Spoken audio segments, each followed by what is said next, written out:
ಗೊತ್ತಾಗುವುದಿಲ್ಲ.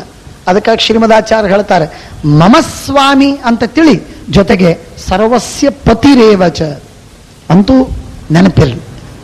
ಸರ್ವಸ್ವಾಮಿ ಅಂತ ತಿಳಿದೇ ಇದ್ರೆ ಅವನಿಗೆ ನೀನು ಅಪಾಯ ಶಂಕೆಯನ್ನು ಮಾಡಿ ಅವನಿಗೆ ಹಿತವಾಗಲಿ ಅಂತ ನೀನೇನೋ ಅವನ ಬಗ್ಗೆ ಕಳವಳವನ್ನು ಪಡ್ತಿ. ದೇವರ ಬಗ್ಗೆ ಕಳವಳ ಪಡುವುದು ಬಹಳ ದೊಡ್ಡ ಅಪರಾಧ, ಗೊತ್ತಿದೆಯಲ್ಲ. ಈ ಅಪರಾಧಕ್ಕೆ ಒಳಪಟ್ಟವನು ವಿದುರ. ದೇವರ ಮೇಲೆ ಬಹಳ ಪ್ರೀತಿ, ಪರಮಾತ್ಮನಿಗೆ ಕೃಷ್ಣನ ಮೇಲೆ ಎಲ್ಲೆಲ್ಲದ ಪ್ರೀತಿ, ಅಂಥ ಭಕ್ತಿ, ಮಹಾಜ್ಞಾನಿ ಅವನು. ಆದರೆ ಒಂದು ಹೊತ್ತು ಬಂತು, ಇಂಥ ಕಾಲ ಬಂತು ಅವನಿಗೆ. ವಿದುರ ಕೃಷ್ಣ ತನ್ನ ಮನೆಗೆ ಬರುವವರೆಗೆ ಬಹಳ ಪ್ರೀತಿಯಿಂದ ಭಕ್ತಿಯಿಂದ ಸ್ವಾಗತ ಮಾಡಿದ. ಅವನ ಭಕ್ತಿಗೆ ಮೆಚ್ಚಿ ಪರಮಾತ್ಮ ವಿದುರನ ಮನೆಗೆ ಹೋದ. ವಿದುರನ ಮನೆಗೆ ಹೋಗುವಾಗ ಭಕ್ತಿ ಇತ್ತು. ಮನೆಗೆ ಬಂದಾಗ ಅವನ ಆದರ ಸತ್ಕಾರ ಆತಿಥ್ಯವನ್ನು ಮಾಡಿ ಅವನ ಸ್ನೇಹದಿಂದ ಅವನನ್ನೆಲ್ಲ ಉಪಚರಿಸುವಾಗ ಭಕ್ತಿ ಇತ್ತು. ಆದರೆ ಅವನನ್ನು ಬೀಳ್ಕೊಡುವಾಗ ಅವನೊಬ್ಬ ಮನುಷ್ಯ ಅಂತ ತಿಳಿದ. ಕೃಷ್ಣ, ನೀನೀಗ ಸಭೆಗೆ ಹೋಗ್ತಾ ಇದ್ದಿ, ಆದರೆ ಒಂದು ಜೋಕೆಯ ಮಾತನ್ನು ಕಿವಿಗೆ ಹೇಳಿರ್ತೇನೆ, ಕೇಳು. ಏನು? ಅಲ್ಲೆಲ್ಲ ಆ ದುರ್ಯೋಧನಾದಿಗಳು ನಿನ್ನನ್ನು ಕಟ್ಟಿ ಹಿಡಿಬೇಕು ಅಂತ ಅಪೇಕ್ಷೆ ಪಟ್ಟಿದ್ದಾರೆ. ಎಚ್ಚರ ಸಾಕು. ದೇವರಿಗೆ ಎಚ್ಚರ ಕೊಡುವಂತಹ ವಿದುರನಿಗೆ ಎಚ್ಚರ ತಪ್ಪಿತ್ತು ಅಂತ ನಾವು ಎಚ್ಚರದಲ್ಲಿ ಇಟ್ಕೋಬೇಕು. ದೇವರಿಗೆ ಎಚ್ಚರ ಕೊಡುವುದು ಏನು ಕೆಲಸವಿದೆ ಇವನಿಗೆ? ಹೀಗಾಗತ್ತೆ. ಇದು ನಮ್ಮ ನಿತ್ಯ ಜೀವನದಲ್ಲಿ ಪ್ರತಿ ಉಸಿರಾಟಕ್ಕೆ ಆಗತ್ತೆ.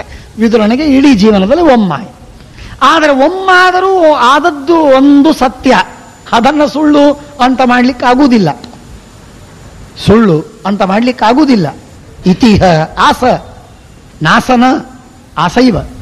ಹಾಗಾಗಿ ಅದು ತಪ್ಪು ದೊಡ್ಡ ದೋಷ. ಹಾಗಾಗಿ ದೊಡ್ಡ ದೋಷ ಅದನ್ನು ಎತ್ತಿ ತೋರಿಸ್ತಾರೆ. ಹೀಗೆ ನಮ್ಮ ವಾಯುದೇವರಿಗೆ, ನಮ್ಮ ಹನುಮಂತನಿಗೆ, ಭೀಮನಿಗೆ, ಮಧ್ವರಿಗೆ ಎಂದೆಂದಿಗೂ ಆಗುವುದಿಲ್ಲ, ಎಂದಿಗಾಗುವುದಿಲ್ಲ. ದೇವರನ್ನ ಒಬ್ಬ ಮಾನವ, ಒಬ್ಬ ದುರ್ಬಲ, ಒಬ್ಬ ಅಸಮರ್ಥ ಇತ್ಯಾದಿಯಾಗಿ ಎಂದೆಂದೂ ವಾಯುದೇವರು ತಿಳಿದಿಲ್ಲ. ಎಂದೆಂದೂ ವಾಯುದೇವರು ತಿಳಿದಿಲ್ಲ. ಏನು ಮಾಡುವುದಾದರೂ ಸೇವೆ ಅಂತ ಮಾಡುವುದು, ಏನು ಮಾಡುವುದಾದರೂ ಸೇವೆ ಅಂತ ಮಾಡುವುದು. ಅವನಿಗೆ ಆಗುವುದಿಲ್ಲ ಅಂತನ್ನುವುದಕ್ಕಾಗಿ ಮಾತು ಮಾಡುವುದಲ್ಲ. ರಾಮನಿಗೆ ಹೋಗಲಿಕ್ಕೆ ಸಾಧ್ಯವಿಲ್ಲ ಅಂತನ್ನುವುದಕ್ಕೆ ಹೆಗಲೇರಿಸಿಕೊಂಡದ್ದಲ್ಲ. ರಾಮನ ಸೇವೆ, ಕಾಲಿಂದ ನಡೆಯೋದು ಬೇಡ ಸ್ವಾಮಿ ಅಂತ ಹೆಗಲೇರಿಸಿಕೊಂಡದ್ದಷ್ಟೆ. ಹೀಗೆ ರಾಮದೇವರ, ಕೃಷ್ಣನ ಅಥವಾ ಯಾವ ದೇವರ ಕಾರ್ಯವನ್ನೂ ವಾಯುದೇವರು ದೇವರು ಅಂತ ತಿಳಿದೇ ಮಾಡುವುದಿಲ್ಲ. ಇದು ವಾಯುದೇವರ ಶುದ್ಧಿ. ಹಾಗಾಗಿ ವಾಯುದೇವರ ಈ ಶುದ್ಧಿಯನ್ನು ಕಂಡು ನಾವು ಅವರ ಶಿಷ್ಯರಾದದ್ದರಿಂದ ನಮಗೆ ಭಯವಿಲ್ಲ. ನಾವು ಎಂದೆಂದೂ ತಪ್ಪು ದಾರಿ ಹಿಡಿಯುವುದಿಲ್ಲ. ಯಾಕೆ ನಮ್ಮ ಆಚಾರ್ಯರು ಶುದ್ಧ ಇದ್ದಾರೆ, ನಮ್ಮ ಇಂಜಿನ್ ಚೆನ್ನಾಗಿದೆ. ನಾವೇ ಈ ಟ್ರೇನು ಧುಮುಕಿ ಆಚೆ ಹೋಗಬೇಕಷ್ಟೇ. ಟ್ರೇನು ಆಚೆ ಈಚೆ ಹೋಗುವುದಿಲ್ಲ, ಅದು ಡಿರೇಲ್ ಆಗುವುದಿಲ್ಲ, ಅದು ಕೆಳಗೆ ಬೀಳುವುದಿಲ್ಲ, ಅದು ಕುಸಿಯುವುದಿಲ್ಲ, ಅದು ಆಕ್ಸಿಡೆಂಟ್ ಆಗುವುದಿಲ್ಲ. ಇಂಜಿನ್ ಚೆನ್ನಾಗಿದೆ, ಟ್ರೈನ್ ಚೆನ್ನಾಗಿದೆ. ನಾವು ಬಿಟ್ಟರೆ ನಾವು ಸಾಯ್ತೇವೆ. ನಂಬಿ ಕೆಟ್ಟವರಿಲ್ಲ, ಟ್ರೈನ್ನಲ್ಲಿ ಕೂತು ಆಕ್ಸಿಡೆಂಟ್ ಆದವರಿಲ್ಲ. ಶ್ರೀಮದ್ ಆಚಾರ್ಯರ ಸಿದ್ಧಾಂತದಲ್ಲಿ ಎಂದೆಂದಿಗೂ ಅಪಾಯವಿಲ್ಲ. ಧಾವನ್ ನಿಮಿಲ್ಯವಾನೇತ್ರೆ ನ ಸ್ಖಲೇತ್ ನ ಪತೇ ದೇಹ. ಇಷ್ಟು ಶ್ರೀಮದಾಚಾರ್ಯರ ಪರಮ ಶುದ್ಧರು. ಹಾಗಾಗಿ ಪರಮ ಅತಿ ಸ್ವಚ್ಛ, ಅತಿ ಬೆಳ್ಳಗೆ. ಅತಿ ಬೆಳ್ಳಗೆ ಅಂದರೆ ಒಂದು ಸ್ಪೆಕ್ಲೆಸ್, ಸ್ಪಾಟ್ಲೆಸ್, ಅಷ್ಟು ಬೆಳ್ಳಗಿದ್ದದ್ದಕ್ಕಾಗೇನೆ ಅವರಿಗೆ ಪರ ಶುಕ್ಲ. ಇಷ್ಟು ಶುಕ್ಲ ಯಾರೂ ಇಲ್ಲ, ಇಷ್ಟು ಬಿಳಿ ಯಾರಿಲ್ಲ, ಇಷ್ಟು ರುಜು ಯಾರಿಲ್ಲ. ಆದ್ದರಿಂದ ಅವರಿಗೆ ಪರಶುಕ್ಲ ಅಂತ ಕರೀತಾರೆ. ಅವರಲ್ಲಿ 3 ಜನ. ಹಾಗಾಗಿ ಅದಿತೇಹೇ ಪಾಲವು ಅಚ್ಯುತ ಸರ್ವದೈವತೈ ಅದಿತೆ ಕುಂಡಲೆ ದಿವ್ಯೇ ದದಾವಥ ತದಾ ವಿಭು ರತ್ನಾನಿ ಚ ಪರಾಢ್ಯಾಣಿ ರಾಮೇಣ ಸಹ ಕೇಶವ. ಈ ಎಲ್ಲ ಮಾತುಗಳನ್ನು ಬಹಳವಾಗಿ ಕೇಳಬೇಕು. ಎಷ್ಟು ಕೇಳ್ತೇವೋ ಅಷ್ಟು ನಮ್ಮ ಮನಸ್ಸು ಗಟ್ಟಿಯಾಗಿ ದೇವರನ್ನು ದೇವರು ಅಂತೇ ತಿಳಿದು ಭಗವಂತನ ಪಾದವನ್ನು ಹಿಡಿದಿರ್ತದೆ.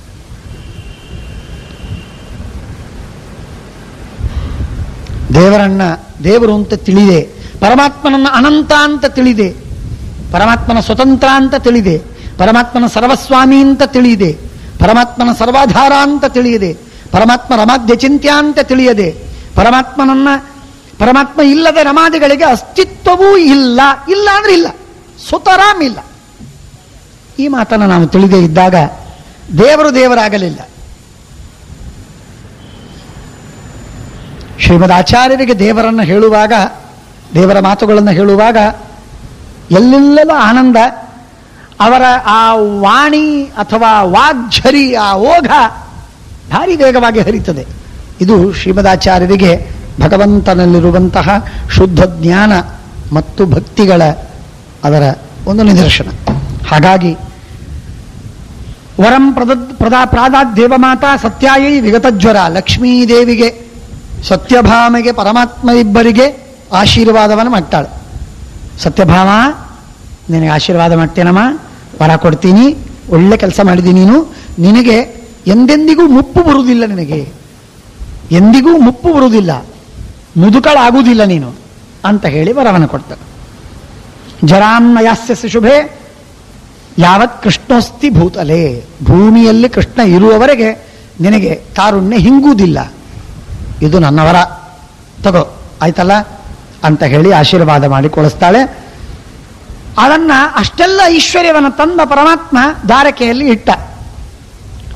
ಭಗವಂತ ಬಹಳ ವಿಚಿತ್ರವಾಗಿ ವ್ಯವಹಾರವನ್ನು ಮಾಡ್ತಾ, ಭಾರಿ ವಿಚಿತ್ರವಾಗಿ ವ್ಯವಹಾರ ಮಾಡಿ. ಈ ಸಂದರ್ಭದಲ್ಲಿ ಇಲ್ಲಿ ನೋಡಿದರೆ ಭಾರಿ ಆಶ್ಚರ್ಯವಾಗತ್ತೆ. ಉದ್ಯೋಗ ಪರ್ವದಲ್ಲಿ, ಇನ್ನೊಂದು ಪರ್ವದಲ್ಲಿ, ಶಾಂತಿ ಪರ್ವದಲ್ಲಿ ಪ್ರಾಯ ಅಂತೂ, ಇನ್ನು ಬೇರೆ ಒಂದು ಯಾವುದೋ ಒಂದು ಪರ್ವದಲ್ಲಿ ಇದೇ ಮಾತು ಸಂದರ್ಭ ಬರ್ತದೆ. ಇಲ್ಲಿ ವಿಶೇಷವಾಗಿ ಬಂದಿದೆ, ಅಲ್ಲೂ ಬಂದಿದೆ. ಅಲ್ಲಿ ಹೇಳ್ತಾರೆ, ಐಶ್ವರ್ಯ ಎಲ್ಲ ಬಂತು ಮನೆಗೆ. ಐಶ್ವರ್ಯ ಬಂದ ಕೂಡಲೇ ಎಲ್ಲರ ಕಣ್ಣು ಅದರ ಮೇಲೆ ಬಿತ್ತು. ಭಗವಂತನ ಕುಟುಂಬದಲ್ಲಿ ಪರಮಾತ್ಮ ತಾನು he allowed it to be natural and normal. ಹಾಗಾಗಿ ತನ್ನ ಪ್ರಭಾವಕ್ಕೆ ಒಳಪಡಿಸಿ ಅದನ್ನ ಬಹಳ ಎತ್ತರಕ್ಕೆ ಒಯ್ದಿರಲಿಲ್ಲ ತನ್ನ ಕುಟುಂಬವನ್ನ ಹೇಗೆ ಮನುಷ್ಯರ ರಾಗದ್ವೇಷಗಳು ಇರಬೇಕೋ ಹಾಗೆ ಇರುವಂತೆ ಪರಮಾತ್ಮ ಇರಗೊಟ್ಟಿದ್ದ. ಇರಗೊಟ್ಟದ್ದಕ್ಕಾಗಿ ಹಾಗಿತ್ತದು. ಹಾಗಾಗಿ ಪ್ರದ್ಯುಮ್ನ, ಸಾಂಬ, ಚಾರುದೇಷ್ಣ ಅಥವಾ ಬಲರಾಮ, ಶೂರಸೇನ, ವಸುದೇವ, ಇಲ್ಲವೇ ಉಗ್ರಸೇನ, ಇವರೆಲ್ಲರಲ್ಲೂ ಕೂಡ ಸ್ವಲ್ಪ ಅಲ್ಲಲ್ಲಿ ಮಿಸ್ಅಂಡರ್ಸ್ಟ್ಯಾಂಡಿಂಗು, ಅಲ್ಲಲ್ಲಿ ಎಲ್ಲೋ ಒಂದು ಕಡೆಗೆ ಹೊಂದಾಣಿಕೆ ಆಗದೇ ಇರೋದು, ಇದೆಲ್ಲ ಆಗ್ತಿತ್ತು ಅಂತನ್ನೋ ಮಾತನ್ನ ಕೃಷ್ಣ ಪರಮಾತ್ಮ ಸ್ವಯಂ ನಾರದರಿಗೆ ಹೇಳ್ತಾನೆ. ನಾರದರೆ ಏನು ಮಾಡಲಿ, ನನ್ನ ಮನೆಯಲ್ಲಿ ಪ್ರದ್ಯುಮ್ನ ಬಹಳ ನನ್ನಷ್ಟು ಚಲುವ ನಾನೇ, ಇನ್ಯಾರೂ ಚಲುವರಲ್ಲ ಅಂತ ಹೇಳಿಕೊಳ್ತಾ ಓಡಾಡ್ತಾನೆ. ನನ್ನ ಮಗ, ಸ್ವಂತ ಮಗ, ಏನ್ ಮಾಡಲಿ ಅಂತ ಕೃಷ್ಣ ತನ್ನ ಮನೆಯ ದೋಸೆ ತೂತಗಳನ್ನು ನಾರದರ ಮುಂದೆ ಹೇಳ್ತಾ, ಹೀಗಿದೆ ನನ್ನ ಮನೆಯಲ್ಲೂ ಹೀಗಿದೆ, ಏನ್ ಮಾಡಲಿ ನಾನು. ನಾರದರಂತಾರೆ, ಏನಿಲ್ಲ, ಅದಕ್ಕೊಂದು ವ್ರತ ಮಾಡುವುದರಿಂದ ಪರಿಹಾರ ಆಗ್ತದೆ, ಆಗಲಿ ಅಂತ ವ್ರತ ಮಾಡಿಬಿಡ್ತಾನೆ. ಅದು ಮಾತು ಬೇರೆ. ಆದರೆ ಬಹಳ ವಿಚಿತ್ರವಾಗಿದೆ. ಹೀಗಾಗಿ ಹಣ ಬಂದ ತಕ್ಷಣಕ್ಕೆ ಜನ ಎಲ್ಲ ಕಣ್ಣಿಟ್ಟು, ಎಲ್ಲ ಇಡೀ ಊರಿನ ಜನ, ಅದರೊಳಗೂ ದ್ವಾರಕಾಪಟ್ಟಣದ ಜನ, ಅವನು ಯಾರೇ ಇರಲಿ, ಅವನು ದೇವರೇ ಇರಬಹುದು. ಅವನು ದೇವರಾದ್ರೇನ್ರಿ, ಅವನ ಹಣ ತಂದದ್ದು ಸುಳ್ಳೇನು, ಅವನ ಬಳಗದವರ ನಾವಲ್ಲವೇನು, ಅಂದಮೇಲೆ ಅದರ ಮೇಲೆ ನಮ್ಮ ಅಧಿಕಾರವಿಲ್ಲವೇನು, ಹಾಗಾಗಿ ಅದನ್ನು ನಾವು ದೋಚಿಕೊಳ್ಳುವುದಕ್ಕೆ ನಮಗೆ ಸಾಮರ್ಥ್ಯವಿಲ್ವೇ, ಅಥವಾ ನಮಗೊಂದು ಅಧಿಕಾರ ಏನ್ ನೋಡಿ ಎಷ್ಟು ವಿಚಿತ್ರ.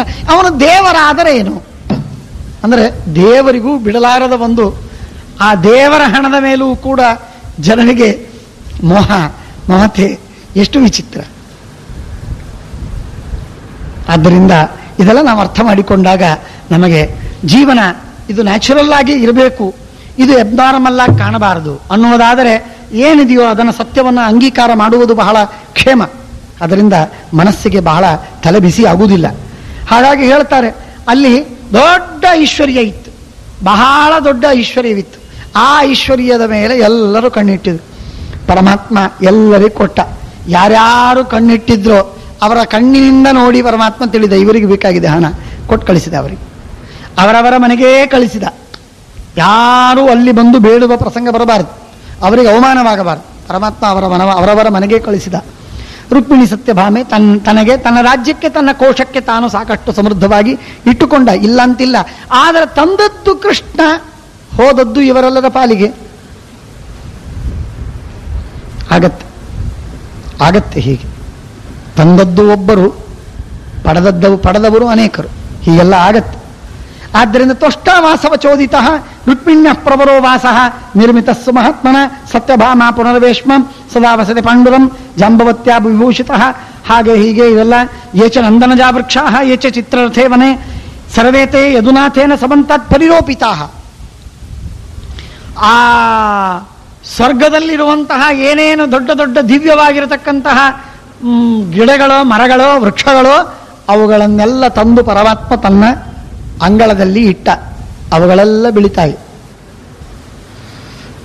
ವಸುದೇವಂ ಪುರಸ್ಕೃತ್ಯ ತಿರುಗಿ ಬಂದಾಗ ಎಲ್ಲರೂ ಸತ್ಕಾರವಾಯಿತು. ಭಾರಿ ಸತ್ಕಾರ, ಕೃಷ್ಣನಿಗೆ ಸತ್ಕಾರ, ವಿಶೇಷವಾಗಿ ಹಣ ತಂದಿದ್ದಾನೆ ಅಂದಮೇಲೆ ಈ ಸಲ ವಿಶೇಷ ಸತ್ಕಾರ. ಹಾಗಾಗಿ ಭಗವಂತನಿಗೆ ಭಾರಿ ಸತ್ಕಾರವಾಯಿತು. ಅಲ್ಲ, ಪರಮಾತ್ಮನನ್ನ ಪರಮಾತ್ಮ ಅಂತ ತಿಳಿದಿಲ್ಲ ಅಂತ ತಿಳಿಬೇಡಿ. ಕೆಲವು ಸಲ ತಪ್ತೇವೆ, ನಾವೇ ತಪ್ತೇವೆ. ದೇವರನ್ನ ಈ ಯಾದವರು ಕೂಡ ದೇವರನ್ನ ದೇವರು ಅಂತ ತಿಳಿಲಿಲ್ವೇ ಅಂತ ನಮಗನಿಸ್ತದೆ. ಹಾಗೆ ನಾನು ಹೇಳ್ತಾ ಇಲ್ಲ, ಹೇಳಲಿಕ್ಕೆ ಹೊರಟದ್ದಲ್ಲ. ಮೀನಾಹ ಇವೋಡುಪಂ ಯಾದವರಲ್ಲ.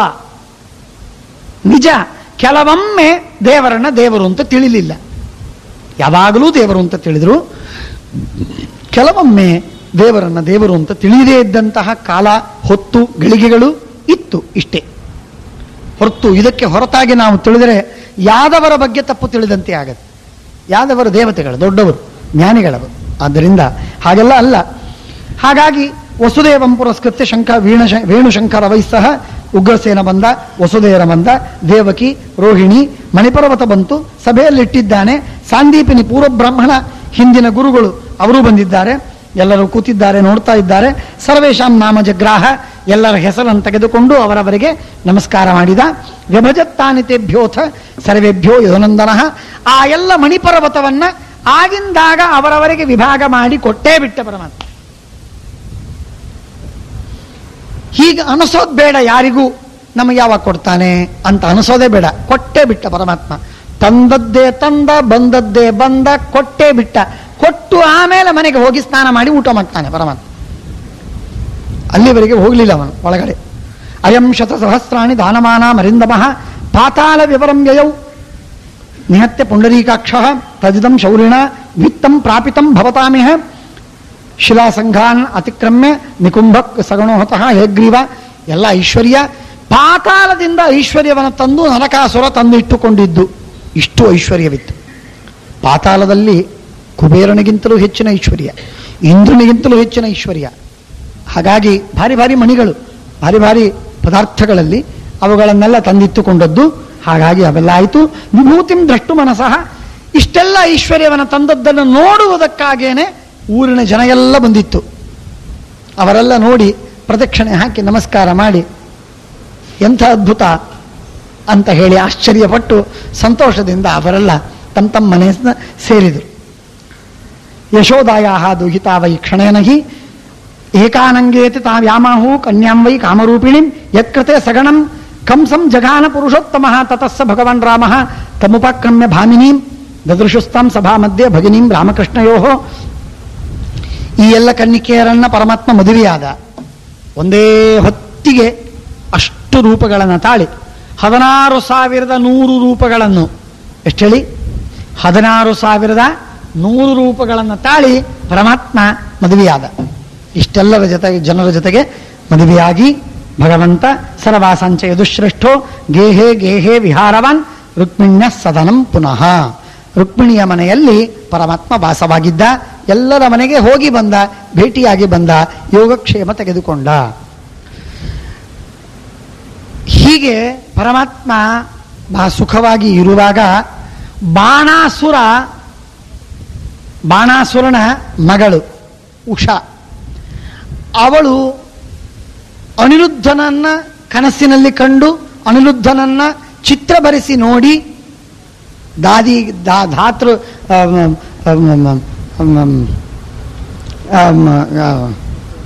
ಚಿತ್ರಲೇಖ ಆ ಹುಡುಗಿಗೆ ಹೇಳಿ ಚಿತ್ರವನ್ನು ಬರೆಸಿ ಅವನ ನೋಡಿ ಅನಿರುದ್ಧನ ರೂಪವನ್ನು ನೋಡಿದಾಗ ಇವನೇ ನನ್ನ ಕನಸಿನಲ್ಲಿ ಕಂಡದ್ದು ಅಂತ ಗೊತ್ತಾಗಿ ಆ ಅನಿರುದ್ಧನನ್ನ ಆಕಾಶಯಾನದಿಂದ ತರಿಸ್ತಾಳೆ. ಉಷಾ ಬಾಣನ ಮಗಳು. ಆ ಬಾಣಾಸುರನಿಗೆ ಗೊತ್ತಿಲ್ಲದಂತೆ ಉಷಾದೇವಿಯ ಜೊತೆಗೆ ಇರ್ತಾನೆ ಅವನು ಅನಿರುದ್ಧ. ಆಗ ಬಾಣಾಸುರನಿಗೆ ಗೊತ್ತಾಗತ್ತೆ. ಆಗ ಅವನನ್ನು ಕಟ್ಟಿ ಹಾಕ್ತಾರೆ. ಕಟ್ಟಿ ಹಾಕಿದಾಗ ಕೃಷ್ಣನಿಗೆ ವಾರ್ತೆ ಬರ್ತದೆ, ನಾರದರಿಂದ ಗೊತ್ತಾಗತ್ತೆ. ನಾರದರು ದ್ವಾರಕ ಪಟ್ಟಣಕ್ಕೆ ಬಂದು ಸುದ್ದಿಯನ್ನು ಹೇಳಿದಾಗ ನಾರದರು ಹೇಳಿದ ತಕ್ಷಣಕ್ಕೆ ಕೃಷ್ಣ ಬಲರಾಮ ಎಲ್ಲರೂ ಕೂಡಿಕೊಂಡು ಯುದ್ಧಕ್ಕೆ ಬರ್ತಾರೆ. ಬಾಣನ ಜೊತೆಗೆ ಯುದ್ಧವಾಗತ್ತೆ. ಅಲ್ಲಿ ಬಾಣನ ದ್ವಾರಪಾಲಕರಾಗಿ ಅಲ್ಲಿ ಅನೇಕರಿರ್ತಾರೆ. ಸ್ವಯಂ ರುದ್ರದೇವರು, ಸ್ಕಂದ, ಭದ್ರಕಾಳಿ ದುರ್ಗಾದೇವಿ, ವಿನಾಯಕ, ಗಣಪತಿ, ಸ್ಕಂದ, ದುರ್ಗಾ, ರುದ್ರ 4 ಜನ ಅಲ್ಲೇ ವಾಸವಾಗಿರ್ತಾರೆ, ದ್ವಾರಪಾಲಕರಾಗಿರ್ತಾರೆ ಬಾಣಾಸುರನ ಮನೆಯಲ್ಲಿ.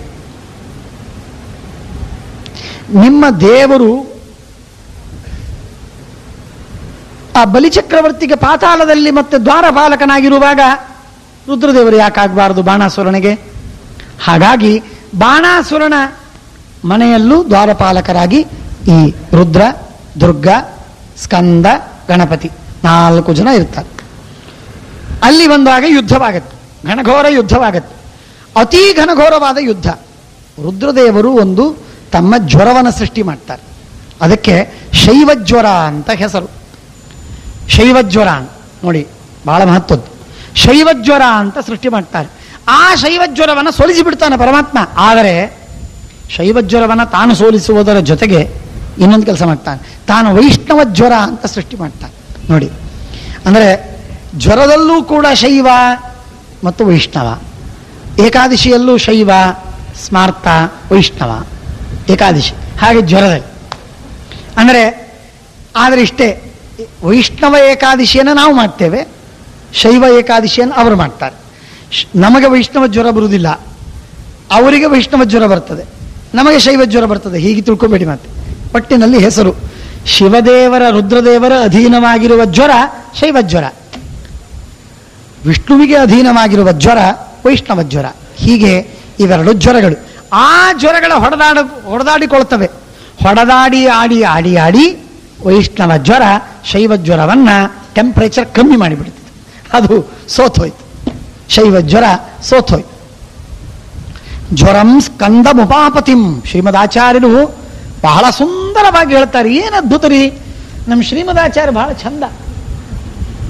ಶ್ರೀಮದಾಚಾರ್ಯರು ಎಷ್ಟು ಸುಂದರವಾಗಿ ಇಷ್ಟು ಇಡೀ ಅಧ್ಯಾಯದಲ್ಲಿ 2, 4, 10, 20 ಅಧ್ಯಾಯಗಳ ಸಂಗ್ರಹವನ್ನು ಮಾಡು ಅಂತಂದು ಶ್ರೀಮದಾಚಾರ್ಯರು 3 ಶ್ಲೋಕದಲ್ಲಿ ಮಾಡಿ ಮುಗಿಸಿಬಿಡುತ್ತಾರೆ.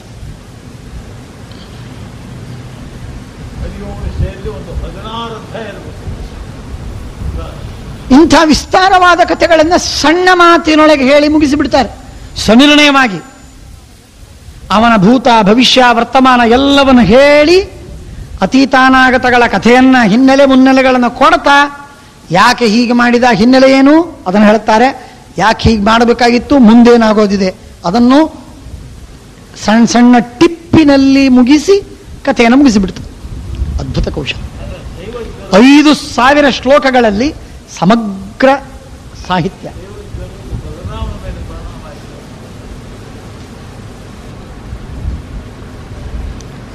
ಹಾಗಾಗಿ ಆ ಶೈವಜ್ವರವನ್ನು ಸೋಲಿಸಿದರೂ ಸಹಸ್ರಂ ಸರ್ವಬಾಹುಭಿ. ಆಗ ಬಾಣಾಸುರ ಬಂದ ಯುದ್ಧಕ್ಕೆ ರುದ್ರದೇವನ ಸೋಲಿಸಿಬಿಟ್ರು.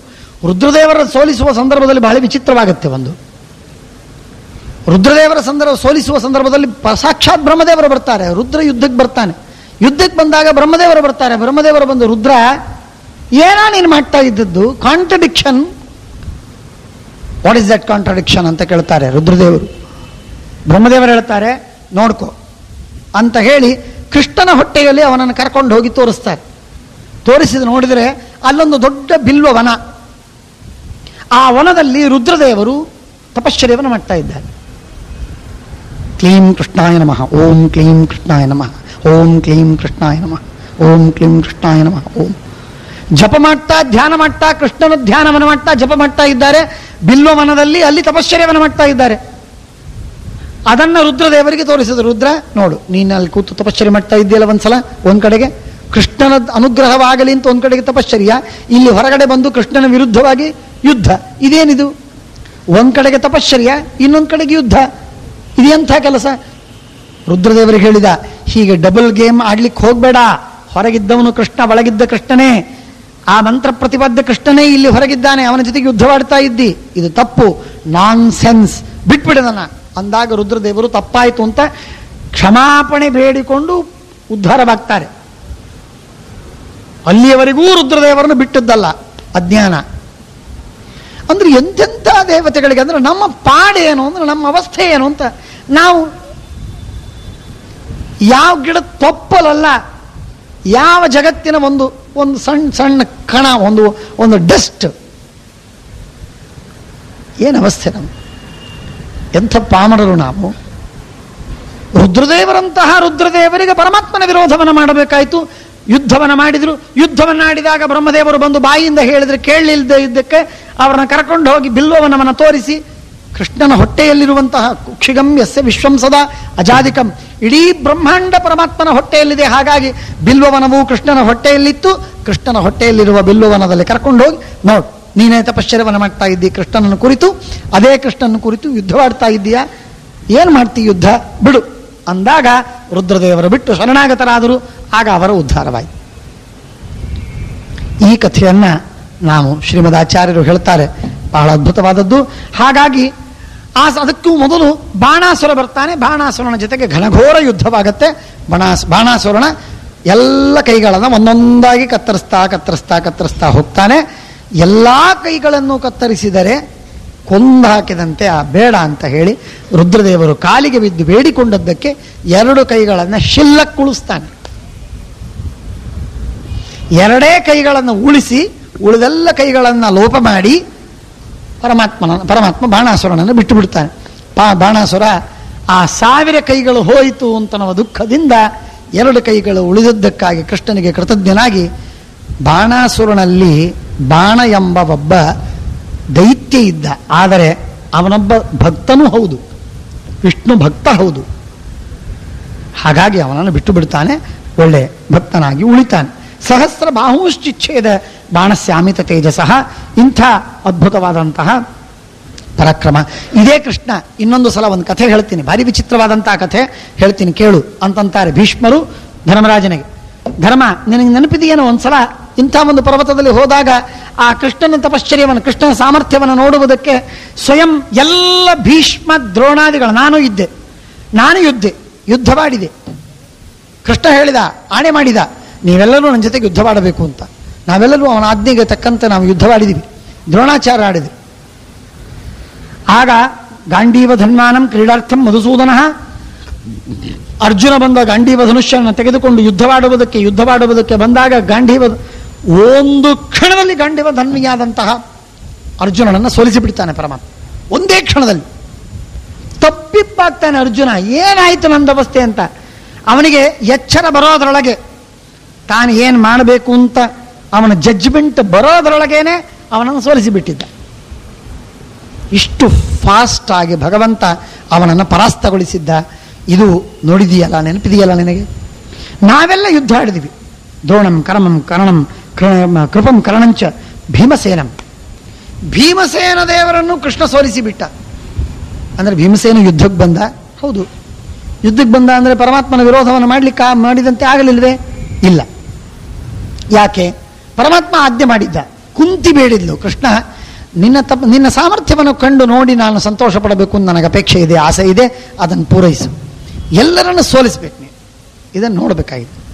ನೀನು ಸರ್ವೋತ್ತಮ ನತ್ವತ್ಸಮೋಸ್ತ್ಯಭ್ಯಧಿಕ ಕೂತೋನ್ಯ ಅಂತ ಹೇಳ್ತಾರೆ.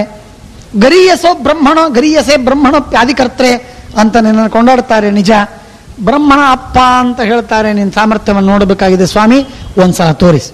ನಮ್ಮ ಭೀಮನ್ ಸೋಲಿಸ್ಬೇಕು ನೀನೆ, ಅಂದ್ರೆ ನೀನು ಪರಾಕ್ರಮೆ. ಅತ್ತೆ ಭೀಮನ್ ಸೋಲಿಸ್ಬೇಕಾ? ಆ ಭೀಮ ಯುದ್ಧವಾಡುವುದಿಲ್ಲ, ನಾನೇನು ಮಾಡಲಿ? ಹೇಳು ನೀನು ಯುದ್ಧವಾಡು. ನಾನು ಹೇಳಿದ್ರೆ ಆಡುವುದಿಲ್ಲ ಅವನು. ಯುದ್ಧವಾಡಿದ್ರೆ ಪಾಪ ಬರ್ತದೆ ಅಂತ ಅಂಜಿಕೊಂಡು ಬಿಟ್ಟಿದ್ದಾನೆ, ನಾನೇನು ಮಾಡಲಿ? ಇಲ್ಲ, ನನ್ನ ಆಜ್ಞೆ ಅಂತ ಹೇಳು, ಆಡ್ತಾನೆ. ಆಡುವುದಿಲ್ಲ, ಏನು ಮಾಡಲಿ ನಾನು? ಇಲ್ಲ, ಅವನ ಒಟ್ಟಾರೆ ಸಾಮರ್ಥ್ಯವನ್ನು ಸೋಲಿಸಿದಂತೆ ತೋರಿಸಿಬಿಟ್ರೆ ಸಾಕು ನನಗೆ, ಆಗಲಿ ಅಂತ. ತಥಾಸ್ತು ಅಂತ ಪರಮಾತ್ಮ ಬಂದು ಅವನು ಹೇಳ್ತಾನೆ, ಚಕ್ರ ಹಿಡಿ, ನನ್ನ ಜೊತೆಗೆ ಯುದ್ಧ ಮಾಡೋದಿಲ್ಲ. ನಾನು ರಥದಲ್ಲಿ ಕೂತ್ಕೊಂಡು ನಾನು ರಥವನ್ನು ಮುನ್ನಡೆಸ್ತೀನಿ, ನೀನು ಚಕ್ರವನ್ನು ಹಿಡಿದು ಹಿಂದೇಳಿ. ನೀನು ರಥವನ್ನು ಹಿಂದೇಳಿಲಿಕ್ಕೆ ಸಾಧ್ಯವಾದರೆ ನೀನು ಗೆದ್ದಿ, ರಥವನ್ನು ನಾನು ಮುನ್ನಡೆಸ್ಕೊಂಡು ಹೋಗ್ಲಿಕ್ಕೆ ಸಾಧ್ಯವಾದರೆ ನಾನು ಗೆದ್ದೆ. ಓಕೆ ಆಯಿತು ಅಂತಂದ್ರು ಭೀಮಸೇನ ದೇವರು. ನೇರವಾಗಂತೂ ಯುದ್ಧವಾಡುವುದಿಲ್ಲಲ್ಲ, ಸಾಕು. ನಾನು ದೇವರ ವಿರುದ್ಧವಾಗಿ ನಾನು ಎಂದೆಂದಿಗೂ ಯುದ್ಧವಾಡುವುದಿಲ್ಲ, ಇದು ನನ್ನ ಪ್ರತಿಜ್ಞೆ. ಇದು ರಥವನ್ನು, ದೇವರ ಆಜ್ಞೆಯನ್ನು ಪಾಲಿಸಬೇಕು, ಅದು ನನ್ನ ಪ್ರತಿಜ್ಞೆ. ಹಾಗಾಗಿ ರಥದ ಚಕ್ರವನ್ನು ಹಿಡಿದ್ರು ಭೀಮಸೇನ ದೇವರು. ಆಚೆ ಮುಂದಕ್ಕೆ ಹೋಯ್ತಾನೆ ಪರಮಾತ್ಮ. ಭೀಮಸೇನ ದೇವರ ಕೈ ಝಾಡಿಸಿ ರಥ ಮುಂದಕ್ಕೆ ಹೋಗಿ ಬಿಡ್ತದೆ. ಆಗ ಪರಮಾತ್ಮನ ಮಹಾತ್ಮ್ಯ ಅದ್ಭುತವಾಗಿದೆ. ಕೋಟಿ ಗುಣಂ ಅನಂತ ಗುಣಂ ಅದ್ಭುತಂ ಎಂಬುದಾಗಿ ಅವನನ್ನು ಕೊಂಡಾಡ್ತಾರೆ. ಹೀಗೆ ದ್ರೋಣ, ಕರ್ಣ, ಕೃಪ, ಕುಂತಿ, ಅರ್ಜುನ, ಭೀಷ್ಮ ಜೊತೆಗೆ ಭೀಮ ಎಲ್ಲರನ್ನೂ ಸೋಲಿಸಿದಂತಹ ಆ ಭಗವಂತನ ಮಹಿಮೆಯನ್ನು ಕೇಳಿದ್ದೀಯಲ್ಲ, ಇದನ್ನ ಶ್ರೀಮದಾಚಾರ್ಯರು ಎತ್ತಿ ತೋರಿಸ್ತಾರೆ. 20ನೇ ಅಧ್ಯಾಯದಲ್ಲಿ ಇದನ್ನು ಎತ್ತಿ ತೋರಿಸ್ತಾರೆ. ಇದರ ಮುಂದಿನ ಒಂದೆರಡು ಮಾತುಗಳು ಬಹಳ ಮಹತ್ವದ್ದು. ಏವಮೇಶೋ ಅಸುರಾಣಂಚ ಸುರಾಣಾಮಪಿ ಸರ್ವಶಃ ಭಯಾಭಯಕರ ಕೃಷ್ಣ ಸರ್ವಲೋಕೇಶ್ವರ ಪ್ರಭು. ಅಸುರರಿಗೆ ಭಯಕರ, ಸುರರಿಗೆ ಅಭಯಕರನಾದ ಭಗವಂತ. ಏವಮೇವ ದಶಾರ್ಹಾಣಂ ವಿಧಾಯ ವಿಧಿನಾ ವಿಧಿಂ ವಿಷ್ಣು ನಾರಾಯಣ ಸಾಕ್ಷಾತ್ ಸ್ವಸ್ಥಾನಂ ಪ್ರಾಪ್ಸ್ಯತೆ ಧ್ರುವಂ. ಅಪ್ರಮೇಯೋ ಅನಿಯೋಜ್ಯಶ್ಚ ಯತ್ರ ಕಾಮಗಮೋ ವಶಿ ಮೋದತೆ ಭಗವನ್ ಪ್ರೀತೋ ಬಾಲ ಕ್ರೀಡನಕೈರಿವ. ಪರಮಾತ್ಮ ಅಪ್ರಮೇಯ, ಊಹಾತೀತ, ಕಲ್ಪನಾತೀತ, ಬುದ್ಧತೀತ, ವಾಂಗ್ಮನಸ ಅಗೋಚರ. ಎಂದೂ ಪರಮಾತ್ಮನನ್ನು ತಿಳಿದುಕೊಳ್ಳಿಕ್ಕೆ ಸಾಧ್ಯವಾಗಿಲ್ಲ ರಮಾದಿಗಳಿಗೆ. ರಮಾ ಬ್ರಹ್ಮಾದಿ ಸಮಸ್ತ ದೇವಾಧಿದೇವತೆಗಳೆಲ್ಲ ಒಟ್ಟುಗೂಡಿಯೂ ಪರಮಾತ್ಮನ ಗುಣಗಳ ಏಕಾಂಶವನ್ನ ಎಣಿಸುವುದು ಸಾಧ್ಯವಾಗಿಲ್ಲ. ಇಷ್ಟು ಪರಮಾತ್ಮ ಅಪ್ರಮೇಯನಾಗಿದ್ದಾನೆ. ಅಪ್ರಮೇಯನಾದದ್ದರಿಂದಾಗಿ ಪರಮಾತ್ಮನಿಗೆ ಯಾರು ನಿಯೋಜನೆ ಮಾಡುವವರಿಲ್ಲ. ನೀನಿದನ್ನು ಮಾಡು, ನೀನಿದನ್ನು ಮಾಡಬೇಡ ಅಂತ ಹೇಳುವವರು ಯಾರು? ಎಲ್ಲರೂ ಭಗವಂತನ ಕೆಳಗಡೆ. ಎಲ್ಲರಿಗೆ ಭಗವಂತ ವಿಧಿಸ್ತಾನೆ, ಆದರೆ ಭಗವಂತನಿಗೆ ವಿಧಿಸುವವರು ಯಾರಿಲ್ಲ. ಅಪ್ರಮೇಯೋ ಅನಿಯೋಜ್ಯಶ್ಚ ಸ್ವಯಂ ಕಾಮಗಮೋ ವಶಿ ಬಾಲ ಕ್ರೀಡನ ಕೈ ಯದ್ವತ್ ಕ್ರೀಡತೆ ಸ್ಮಾಭಿರಚ್ಯುತಃ ಮೋದತೆ ಭಗವಾನ್ ಪ್ರೀತೋ ಬಾಲ ಕ್ರೀಡನ ಕೈರಿವ. ಮಕ್ಕಳು ಆಟಿಕೆಯ ಜೊತೆಗೆ ಆಟವಾಡುವಂತೆ ಪರಮಾತ್ಮ ಆಟವಾಡ್ತಾನೆ. ರಮಾ ಬ್ರಹ್ಮಾದಿಗಳ ಜೊತೆಗೆ ಚೆಲ್ಲಿ ಬಿಡ್ತಾನೆ. ಬ್ರಹ್ಮದೇವರನ್ನ, ಇಡೀ ಬ್ರಹ್ಮಾಂಡ ವ್ಯಾಪಿಯಾದ ಬ್ರಹ್ಮದೇವರನ್ನ ಒಂದು ಸಲಕ್ಕೆ ಹಾರಿಸಿದ ಅಂದರೆ ಬ್ರಹ್ಮದೇವರು ಬಿದ್ರು. ಏನೆಲ್ಲ ಭಗವಂತನ ಮಹಾತ್ಮ್ಯ, ಇದನ್ನೆಲ್ಲ ನೆನೆಸ್ಬೇಕು, ನಿಜವಾಗಿ ನೆನೆಸ್ಬೇಕು, ನಿತ್ಯದಲ್ಲಿ ಸ್ಮರಿಸಬೇಕು. ಪರಮಾತ್ಮನ ಸರ್ವೋತ್ಕರ್ಷ ಗೊತ್ತಾಗತ್ತೆ. ಆ ಸರ್ವೋತ್ಕರ್ಷ ಗೊತ್ತಾಗುವುದೇ ಶಾಸ್ತ್ರಗಳ ಮುಖ್ಯ ಉದ್ದೇಶ. ಸರ್ವೋತ್ಕರ್ಷೇ ದೇವದೇವಸ್ಯ ವಿಷ್ಣೋ ಮಹಾತಾತ್ಪರ್ಯಂ. ನೈಷ ಗರ್ಭತ್ವಮಾಪೇದೇನ ಯೋನ್ಯಾಂ ಅವಸತ್ ಪ್ರಭು ಆತ್ಮನಸ್ತೇಜಸಾ ಕೃಷ್ಣ ಸರ್ವೇಷಾಂ ಕುರುತೆ ಗತಿಂ. ಮಹಾಭಾರತ ಹೇಳುವಂತಹ ಮಾತು. ಶ್ರೀಮದಾಚಾರ್ಯರು ಇದನ್ನು ಬಾರಿ ಬಾರಿ ಹೇಳಿದರು. ಬಾರಿ ಇದನ್ನು ಸಾರಿ ಹೇಳಿದ್ದಾರೆ. ಹೇಳ್ತಾರೆ, ನೈಷ ಗರ್ಭತ್ವ ಮಾಪೇದೆ. ಎಂದೆಂದಿಗೂ ಪರಮಾತ್ಮ ಯಾರ ಗರ್ಭದಲ್ಲೂ ವಾಸವಾದದ್ದಲ್ಲ. ಕೌಸಲ್ಯ ಹೊಟ್ಟೆಯಲ್ಲ, ದೇವಕಿಯ ಹೊಟ್ಟೆಯಲ್ಲ, ಅದಿತಿಯ ಗರ್ಭದಲ್ಲಿಲ್ಲ, ಯಾರ ಜಠರದಲ್ಲೂ ಪರಮಾತ್ಮ ಇಲ್ಲ. ಎಲ್ಲರ ಅಂತರ್ಯಾಮಿಯಾಗಿದ್ದಾನೆ. ಹಾಗಾಗಿ ಭಗವಂತ ವಸುದೇವನಲ್ಲೂ ದೇವಕಿಯಲ್ಲೂ ಪ್ರವೇಶ ಮಾಡಿದ್ದು ಸತ್ಯ. ಆದರೆ ಗರ್ಭವಾಸವನ್ನು ಅನುಭವಿಸಿದ, ದುಃಖವನ್ನು ಅನುಭವಿಸಿದ, ಜರಾಯುವಿನಿಂದ ಬದ್ಧನಾಗಿದ್ದ, ಅಲ್ಲಿ ಸುತ್ತಿಕೊಂಡು ಬಿದ್ದಿದ್ದ, ಇವೆಲ್ಲ ತಿಳಿಬೇಡಿ. ಪರಮಾತ್ಮ ಯಾರಿಂದಲೂ ಸುತ್ತಲ್ಪಟ್ಟವನಲ್ಲ. ಪರಮಾತ್ಮ ಅಬದ್ಧ, ಸರ್ವದಾ ಮುಕ್ತ ಭಗವಂತ. ಆದ್ದರಿಂದ ಹಾಗಾಗಿ ನೈಷ ಗರ್ಭತ್ವ ಮಾಪೇದೆ ನಯೋನ್ಯಾಂ ಅವಸತ್ ಪ್ರಭು ಆತ್ಮನಸ್ತೇಜಸ ಕೃಷ್ಣ ಸರ್ವೇಶಾಂ ಕುರುತೆ ಗತಿಂ. ತನ್ನ ಇಚ್ಛೆಯಿಂದ, ತನ್ನ ಸಂಕಲ್ಪದಿಂದ ಎಲ್ಲ ಕಾರ್ಯವನ್ನು ನಿಭಾಯಿಸ್ತಾನೆ. ತನ್ನ ಇಚ್ಛೆಯನ್ನು ಪೂರೈಸಿಕೊಳ್ತಾನೆ. ನ ಪ್ರಮಾತು ಮಹಾಬಾಹು ಶಕ್ಯೋ ಭಾರತ ಕೇಶವ ಪರಂಭ್ಯ ಪರತಸ್ತಸ್ಮಾತ್ ವಿಶ್ವರೂಪ ನ ವಿದ್ಯತೆ. ಸರ್ವವ್ಯಾಪಿಯಾಗಿರತಕ್ಕಂತಹ ಭಗವಂತನನ್ನು ಮೀರಿದಂತಹ ವಸ್ತು, ತತ್ವ, ಪದಾರ್ಥ, ಒಂದು ಚೇತನ, ಒಂದು ಅಚೇತನ ಜಗತ್ತಿನಲ್ಲಿಲ್ಲ. ಪರಮೇ ತಸ್ಮಾತ್. ಈ 3 ಶ್ಲೋಕಗಳನ್ನು ಶ್ರೀಮದಾಚಾರ್ಯರು ತಾತ್ಪರ್ಯ ನಿರ್ಣಯದಲ್ಲಿ ಇದನ್ನು ಉಲ್ಲೇಖ ಮಾಡ್ತಾರೆ. ಬಹಳ ಮಹತ್ವದ ಮಾತು. ಈ 3 ಶ್ಲೋಕಗಳು ಅಷ್ಟೇ ಮಹತ್ವಪೂರ್ಣವಾದ ಮಾತು. ಪರಮಾತ್ಮನನ್ನ ಎಳೆಯಲಿಕ್ಕೆ, ಎಣಿಸಲಿಕ್ಕೆ, ಅಳಿಯಲಿಕ್ಕೆ ಸಾಧ್ಯವಿಲ್ಲ ಪರಮಾತ್ಮನನ್ನ. ಆದ್ದರಿಂದ ಪರಮೇ ತಸ್ಮಾತ್ ಪರತಸ್ತಸ್ಮಾತ್ ವಿಶ್ವರೂಪಾನ್ ನ ವಿದ್ಯತೆ. ಇಷ್ಟೆಲ್ಲ ಹೇಳಿ ಇಂಥ ಪರಮಾತ್ಮ ಸರ್ವೋತ್ತಮನಾದವನು ಏವ ಮುಕ್ತ ತಥೋ ಭೀಷ್ಮ ವಿರರಾಮ ಮಹಾಬಲ. ಇಷ್ಟರವರೆಗೆ ಅಖಂಡವಾಗಿ ಭಗವಂತನ ಕೃಷ್ಣನ ಗುಣೋತ್ಕರ್ಷವನ್ನು ವರ್ಣನೆ ಮಾಡಿ ಮಾಡಿ ಮಾಡಿ ಮಾಡಿ ಮಾಡಿ ಎಷ್ಟು ಮಾಡಿದರೂ ತೃಪ್ತಿ ಇಲ್ಲದಂತೆ ಭೀಷ್ಮರು ಪುನಃ ಪುನಃ ಭಗವಂತನನ್ನು ಕೊಂಡಾಡಿ ಕೊನೆಗೆ ಭೀಷ್ಮಾಚಾರ್ಯರು ಶಾಂತರಾಗ್ತಾರೆ, ಬಾಯಿ ಮುಚ್ಚಿ ಕೂಡ್ತಾರೆ. ಆಯಿತು, ಕೊನೆಗೆ ಹೇಳ್ತಾರೆ ಪರಮಾತ್ಮನ ಮಹಿಮೆ ಮುಗೀತು ಅಂತ ಅನ್ನೋದಕ್ಕಾಗಿ ಮುಗಿಸ್ತಾ ಇಲ್ಲಪ್ಪ ನಾನು, ಪ್ರಮಾತಂ ಮಹಾಬಾಹು ಶಕ್ಯೋ ವೈ ಮಧುಸೂದನ. ಪರಮಾತ್ಮನನ್ನು ಮುಗಿಸ್ಲಿಕ್ಕೆ ಆಗುವುದಿಲ್ಲ, ಆದ್ದರಿಂದ ನನ್ನ ಬಾಯಿಯನ್ನು ಮುಗಿಸ್ತಾ ಇದ್ದೀನಿ.